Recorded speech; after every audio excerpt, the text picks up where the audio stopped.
Hello friends, let us now learn about the classification of touch receptors.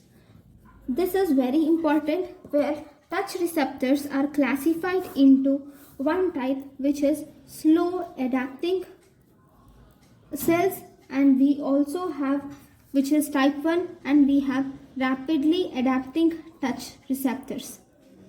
So in this, the slow adapting touch receptors can be given by the mnemonic MRF, that is Merkel cells, and we have Ruffini's R for Ruffini's nerve endings, and F for free nerve endings.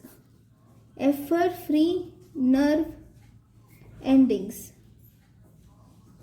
Now type 2 or rapidly dividing include, we have hair and organs, then we have Meissner's corpuscles, and Pacinian corpuscles are rapidly adapting touch receptors.